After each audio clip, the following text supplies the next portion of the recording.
Did you get much sleep last night? I got good sleep, yeah. How about you sleeping? Yeah, I got plenty. Yeah. I needed it. Nervous plus that night. Yeah. Yeah. So I'll say it's the Daytona Rising. Have you ever really seen anything like what they got going on here? No, Daytona's done a phenomenal job on all the renovations, construction they've done at the Speedway. I know they put a lot of time and effort and funding, everything into this racetrack to make it more accommodating to fans, and it proved last night. There was a lot of people in the stands just for last night's duel alone, and the 500s also sold out from what I understand as well. So pat on the back to Daytona for all the hard work.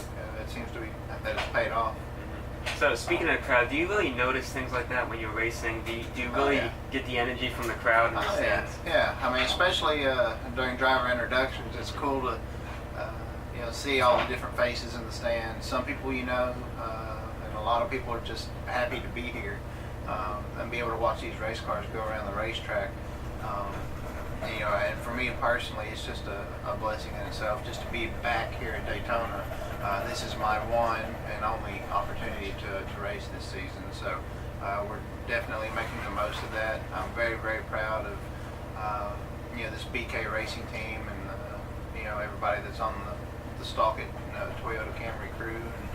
And last night was a dream come true to make it into the Daytona 500, and hopefully we'll put on a good show for the fans on Sunday.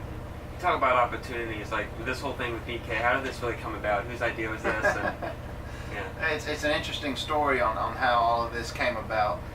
I was actually out in my hay pasture mowing while my tractor 2 weeks ago, and got a phone call from Lane Segerstrom with Stalkit, and he'd been communicating with a couple of different race teams about potentially running the Daytona 500, and we ended up closing a deal here with BK Racing and Ron Devine, and everyone here has been very, very accommodating, and just an awesome group of guys to work with.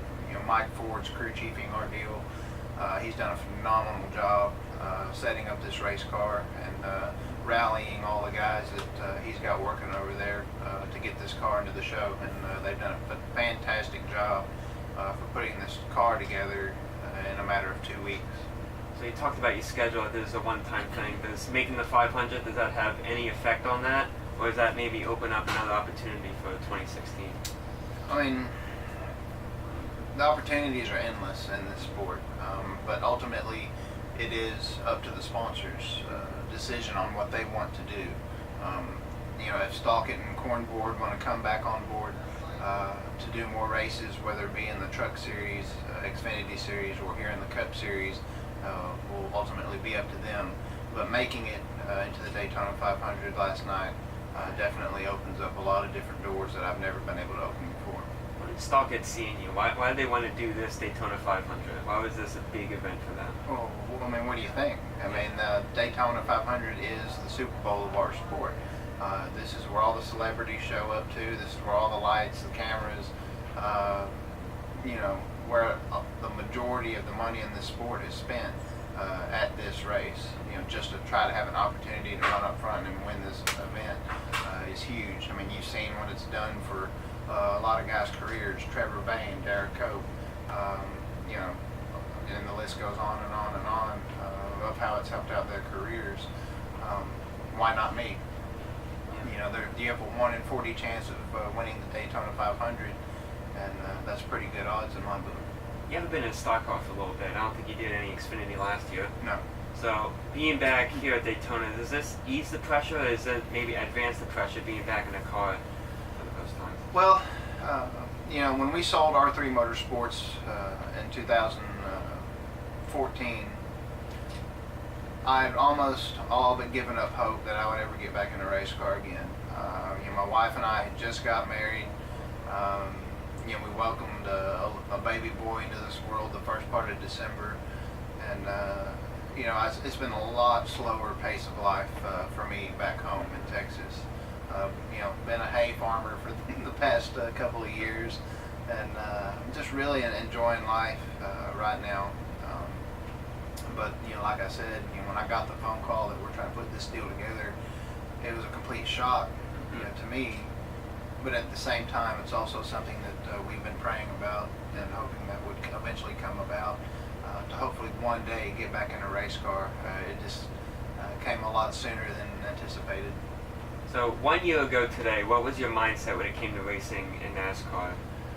I've definitely missed it ever since that we shut the doors with our organization, and been just sitting at home watching it on TV, especially tracks like here in Talladega, Bristol, Richmond, Texas. A lot of my favorite racetracks.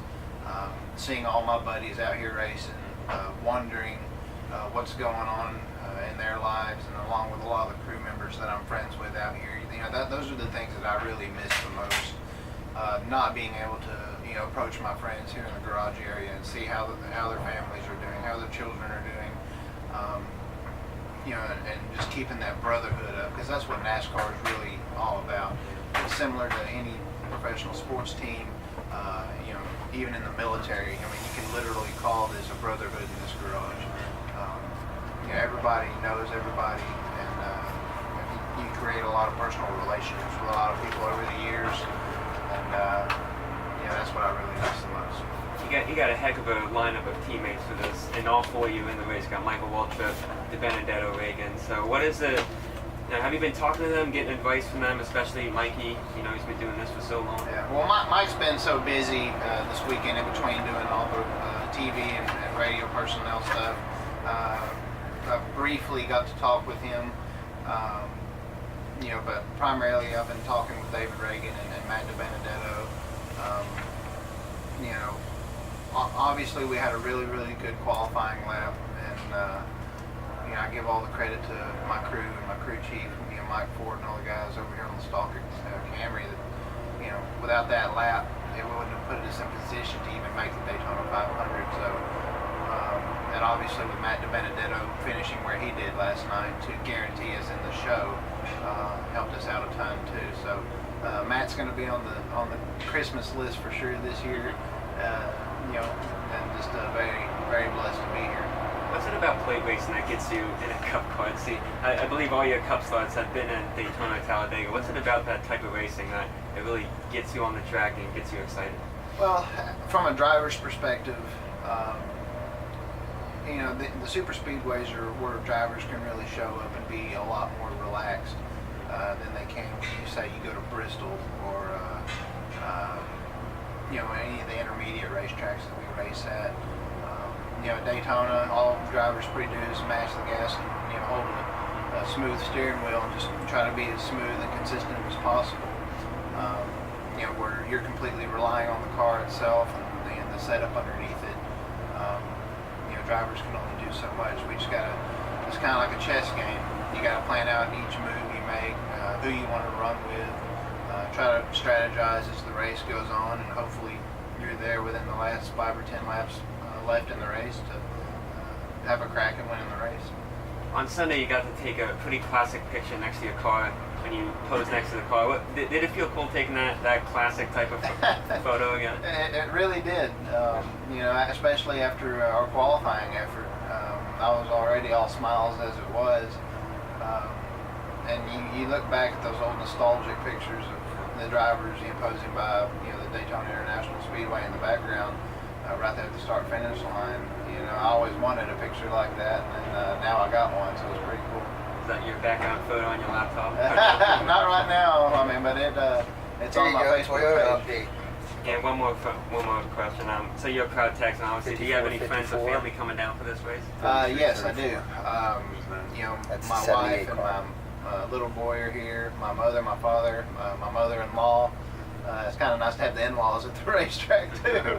I've got a lot of people, coming from our church back home. I've got a lot of support from all my friends back at Midway Baptist Church in Texas. They're Pilot Point coming up here. So it's pretty neat to have people praying for you and hoping for the best. And it seems the prayer works. Oh man, I definitely appreciate your time. Wish you the best luck. Thank Great you. to have you back on the track. Thank you. All right, thank you. Yes, sir.